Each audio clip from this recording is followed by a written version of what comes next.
اعوذ باللہ من الشیطان الرجیم بسم اللہ الرحمن الرحیم دا محاذ د په جمرو تحصیل کیم او زه یا دوه درې خبرې کوم او چاته دا پیغام رسم سی سی پی او صاحب ته او بیا بالخصوص ډي پی او خیبر ته او بیا وسره جمرو ته سی چوتا او زه دا خبره ورته کوم چې دلته په جمرود بازار کې غیر قانوني جرګې روانې دي په هغې د پولیس اهلکار ملوث دي څوک پکې ملوث دي پولیس اهلکار چې ټولو ته پته ده او په جمرود تحصیل کې غیر قانوني جرګې روانې دي په هغې هم د پولیس اهلکار ملوث دي په دا باندې زه سی سی پی او صاحب ته یم زه ډي پی او ته یم او زه ایس ایچ او جمرود ته یم چې په دغو خلاف بھرپور ایکشن واخلو او دا پولیس اهلکار چې کم دي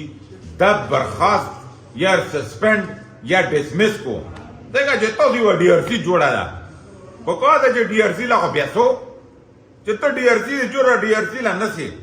او ډي ار سی نه بهر د پولیس ځنې اهلکار او ځنې پکې ملوث دي او باجوک ته روپۍ اچوي ډاکوانو یې غلو غوندې پوه شوې او ټول سیسټم هم خراب کړی دی خلک هم تباه او برباد کړل زه سی سی پی او صاحب ته تا ته ریکویسټ اپیل کوم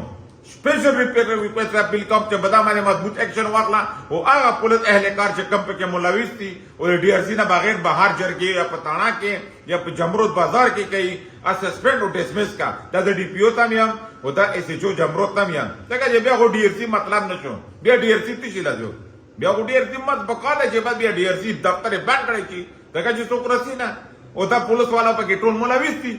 دغه څنګه خیبر پولیس والا ټول په منشیاتو کې ملوث دي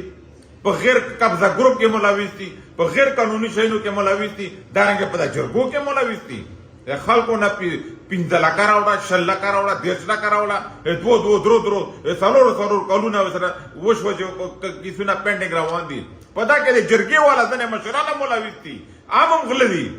والله په بلا شي نه زه خپل جرګې نه کوم او نه مو تاسو سره نه کوم څنګه چې کما جرګه کې هم جرګې والا مغدر پاکه خبره اتفاق نه کوي معاملہ بل طرف شي نه جرګې والا په کې ځنه ملوث دي ځکه چې ته مړه یو کال دوه کال په تیر کې نو تا او بیا په عدالت کې څه فرق شو عدالت خو دیوانی کې سنئ هغه اسم خدا او رسول ته کو د قبایلو جو عدالت لنون شو عدالت ظلم جاجان غله دام ډاکوان دی او د پولیس وسرا وکیلانم خو بچ ډي ار سی جوړه شوی په قاعده چې ډي ار سی مضبوطه کړی شي که سی سی پی او صاحب ډي پی او صاحب او ایس ایچ او جمرود صدیق تا تمام یم چې دارنګ